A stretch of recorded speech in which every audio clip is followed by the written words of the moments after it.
Hello guys. तो इस video में हम डिस्कस करने वाले हैं कंडीशनल असाइनमेंट ऑपरेटर के बारे में। तो कंडीशनल असाइनमेंट जो ऑपरेटर होता है उसमें दो ऑपरेटर मेनली वर्क करते हैं। एक तो होता है ternary operator and second one होता है जो कोलेसिंग नल कोलेसिंग ऑपरेटर होता है। इसका मतलब ये होता है कि जैसे अगर कोई वेरिएबल आपने डिक्लेयर नहीं कर रखा या फिर किसी अनडिफाइंड वेरिएबल की जो एरर आती है, अगर हमने किसी वेरिएबल को आउटपुट में सेट कर दिया लेकिन वो वेरिएबल पहले से आउटपुट हमने उसको डिक्लेयर नहीं किया, तो उस केस में जो वैल्यूज होती है वो हमें आउटपुट में नहीं मिलती। तो उस केस में जो एरर होगा वो जनरेट होगा। उसमें एरर जो आएगा वो आएगा कि आपका जो वेरिएबल है वो डिक्लेयर नहीं है। तो उस एरर से बचने के लिए जो ऑपरेटर यूज होता है वो होता है नल कोलेसिंग ऑपरेटर। जैसे मान लो डबल क्वेश्चन मार्क। एक होता है टर्नरी ऑपरेटर। टर्नरी ऑपरेटर में क्या होता है, ये सेम एज इस ऑपरेटर के नेम के अकॉर्डिंग वर्क करता है। जैसे कंडीशन चेक करेगा और वैल्यू असाइन करेगा। तो हम स्टार्ट करते हैं टर्नरी ऑपरेटर से।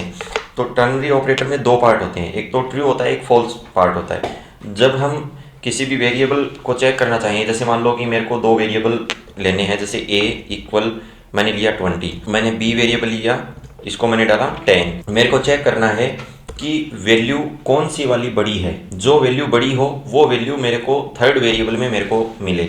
तो मैंने क्या किया, डॉलर आउटपुट एक वेरिएबल डिक्लेयर किया। ये वेरिएबल आप कोई भी डिक्लेयर कर सकते हो, $C कर सकते हो, $D कर सकते हो, आउटपुट कर सकते हो या फिर सॉल्यूशन कर सकते हो, कुछ भी। तो जो टर्नरी ऑपरेटर होता है उसका जो फ्लो होता है वो इस टाइप से चलता है। ब्रैकेट स्टार्ट किया हमने यहाँ पे हम क्या डालेंगे, हमें चेक करना है कि a की वैल्यू है वो b से बड़ी है कि नहीं।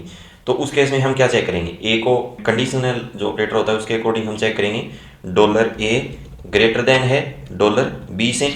तो अगर ये कंडीशन ट्रू होती है तो टर्नरी ऑपरेटर का जो पार्ट है वो यहाँ से स्टार्ट हो गया क्वेश्चन मार्क। अगर कंडीशन ट्रू होती है तो ये ट्रू पार्ट जो होगा वो कॉल होगा। अगर फॉल्स होती है तो कोलन साइन के बाद में जो पार्ट होगा वो कॉल होगा। तो हम अगर इसको यहाँ पे डबल कोट की जगह, जैसे मान लो मैंने लिखा $A, अगर ये वैल्यू ग्रेटर देन हुई, a है वो b से बड़ी है, इसका मतलब क्या हो गया, कंडीशन ट्रू। अगर ट्रू होता है तो क्वेश्चन मार्क और कॉलन के बीच में जो पार्ट है ये वाला कॉल होगा। अगर ये कंडीशन फॉल्स हो जाती है तो कौन सा पार्ट कॉल होगा, जो कॉलन के बाद में पार्ट है वो कॉल होगा। तो यहाँ पे मैंने डाल दिया $B। अब अगर मैं डॉलर आउटपुट को इको करवाता हूँ, यहाँ पे आउटपुट में अगर मैं इसको सेट करता हूँ और अगर हम इसको रन करते हैं तो क्या आएगा, 20। अगर मैं इसकी b की वैल्यू यहाँ पे कर देता हूँ 30, तो अपने पास आउटपुट में क्या आना चाहिए, 30 आना चाहिए। तब क्या होगा, 30 आएगा। ठीक है, इसका मतलब क्या हुआ, a ग्रेटर देन b हमने चेक किया, कंडीशन क्या हुई, फॉल्स। तो ये कहाँ पे जाएगा, जो फॉल्स पार्ट है यहाँ पे। इसको बेटर समझना चाहते हो तो उस केस में हम क्या करते हैं, इसको कमेंट करते हैं। मैं आपको एक अदर एग्जाम्पल देता हूँ यहाँ पे कि ट्रू पार्ट कब कॉल होता है, फॉल्स कब होता है। जैसे अगर ये यहाँ पे जो वैल्यू है ये अगर ट्रू होती है तो हमने क्या किया, क्वेश्चन मार्क और कॉलन सिंबल है इसके बीच में हमने लिखा ट्रू पार्ट, और जो कॉलन के बाद में जो एरिया है उसको हमने डबल कोट में लिखा फॉल्स पार्ट। तो ये क्या कर रहा है, वैल्यू कंडीशन भी चेक कर रहा है कि ट्रू है, तब तो क्या होना चाहिए, ये कॉल होगा। अगर फॉल्स होता है तो कौन सा कॉल होगा, फॉल्स पार्ट। तो अगर हम इसको आउटपुट में अगर सेट करते हैं तो अपने पास क्या आउटपुट आया, ट्रू पार्ट। क्यों, ये क्या करता है, वैल्यू ट्रू हुई तो ये कौन सा पार्ट कॉल करेगा, ट्रू पार्ट कॉल होगा। और ये वाली जो वैल्यू है वो आके किस में असाइन हो जाएगी, थर्ड जो वेरिएबल होगा या जो भी वेरिएबल हो उसके अंदर आके असाइन हो जाएगी। तो इसका इसी वजह से इसका क्या नाम रखा गया है, कंडीशनल असाइनमेंट ऑपरेटर। तो ये इसको हम बोलते हैं टर्नरी ऑपरेटर। कंडीशनल असाइनमेंट में टर्नरी ऑपरेटर होता है वो क्या करता है, कंडीशन चेक करता है और ट्रू फॉल्स के केस में वैल्यू अकॉर्डिंगली असाइन करता है। अगर मैंने यहाँ पे फॉल्स डाल दिया तो फॉल्स डाला तो ये क्या हो गया, कंडीशन फॉल्स। तो कहाँ पे जाएगा, यहाँ से ये डायरेक्ट कॉलन सिंबल के बाद में जो एरिया है यहाँ पे जाएगा। तो कौन सा पार्ट कॉल हो गया, फॉल्स पार्ट कॉल हो गया। अब मैं रिफ्रेश करता हूँ तो क्या कॉल हुआ, फॉल्स पार्ट। तो ये अपना जो वर्क है वो कौन करेगा, टर्नरी ऑपरेटर। कंडीशन चेक और असाइनमेंट ये दोनों काम ये करेगा, जो क्वेश्चन मार्क और कॉलन सिंबल वाला ऑपरेटर है ये। अगर मैंने यहाँ पे इको किया, अब हम बात करते हैं सेकंड ऑपरेटर का जो डबल क्वेश्चन मार्क है। यहाँ पे मैंने किया $A, मैंने वेरिएबल $A इको किया। यहाँ पे मैं अगर इसको चेक करूँ तो आउटपुट में क्या आएगा, 20 आएगा। क्यों, क्योंकि a में वैल्यू क्या है, 20 है। अगर मैंने यहाँ पे वेरिएबल को हटा दिया, जैसे मान लो मैंने $A वेरिएबल हटा दिया लेकिन a को मैंने यहाँ पे इको में सेट कर रखा है। अगर मैं इसको रिफ्रेश करता हूँ तो अपने पास क्या एरर आएगा, अनडिफाइंड वेरिएबल $A। क्यों, क्योंकि हमने इसको आउटपुट में सेट कर रखा है। एरर आप चेक कर सकते हो क्या आता है, अनडिफाइंड वेरिएबल यूजर, जो अपनी डायरेक्टरी की जो लोकेशन होती है, जैसे ये फाइल यहाँ पे बनी है ऑन लाइन 17, तो 17 लाइन पे अपने पास एरर आ रहा है कि $A जो वेरिएबल है वो डिफाइन नहीं है।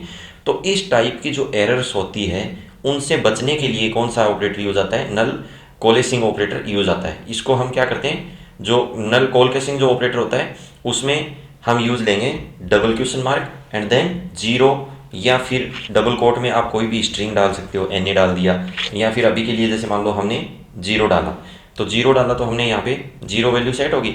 अब हम इसको रिफ्रेश करेंगे तो एरर क्या हो जाएगा, हट जाएगा। अगर कोई वेरिएबल डिक्लेयर ना है और उसको हमने यहाँ पे यूज लिया है तो उस केस में जो एरर आउटपुट होता है उसको रोकने के लिए हम क्या करते हैं, नल कोलेसिंग ऑपरेटर यूज लेते हैं। इसको हम आगे जो वैल्यू डिफाइन करेंगे, अगर डिक्लेयर नहीं होगा तब कौन सी वैल्यू डिफाइन हो जाएगी, जीरो। अगर हमने इसको इनेबल कर दिया, कमेंट हटा दिया, तो अब ये वैल्यू रन होगी, तो ए में क्या वैल्यू है 20, तो अब जो अपना आउटपुट आएगा वो क्या आएगा 20। क्यों, क्योंकि हमने वैल्यू डिक्लेयर कर रखी है। तो अगर वेरिएबल डिक्लेयर होगा तो उसकी जो वैल्यू होगी वो आ जाएगी, अगर वेरिएबल डिक्लेयर नहीं होता है तो उस केस में जो नेक्स्ट वैल्यू है वो आ जाएगी। तो अभी के लिए जैसे सपोज करो हम एक वेरिएबल लेते हैं, जैसे एज हो गया, जैसे मैंने लिया डॉलर एज मैंने डाला यहाँ पे 20, ओके।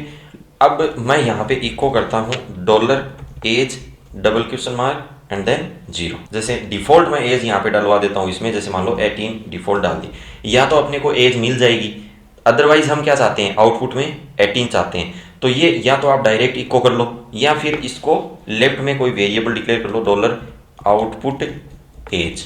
जैसे मान लो इस वेरिएबल में मेरे को वैल्यू डालनी है, तो मैं इसको क्या करूँगा, अभी इको करता हूँ डॉलर आउटपुट एज। आउटपुट में क्या आ रहा है अपने पास 20 आ रहा है, क्यों, एज में हमने क्या डाला है 20 डाल रखा है। तो अब अगर मैं यहाँ पे नल डिफाइन कर देता हूँ तो उस केस में अपने पास क्या आउटपुट आएगा 18 आएगा। क्यों, क्योंकि ये जो एज वेरिएबल है इसके अंदर कोई वैल्यू नहीं है। तो अपने पास दो सिनेरियो हो गए, या तो नॉट डिक्लेयर्ड वेरिएबल हो, या फिर किसी वेरिएबल में अगर नल वैल्यू हो, तो उस केस में अगर अपने को वेरिएबल की जो वैल्यू है वो डिफॉल्ट अगर वैल्यू कोई डालनी हो तो हम नल कोलेसिंग जो ऑपरेटर है वो यूज लेंगे, और उसके आगे जो वैल्यू अपने को डालनी है वो हम आगे डाल देंगे। अगर 18 की जगह अपने को कुछ डिफॉल्ट एन ए टाइप करना है कि नॉट अवेलेबल, तो उस केस में हम ये एन ए टाइप कर देंगे। तो अगर यहाँ पे नल मिलेगा तो क्या टाइप होगा, एन ए आएगा। अगर यहाँ पे हमने कोई वैल्यू डाल दी, जैसे 30 डाला, तो आउटपुट में 30 आ जाएगा।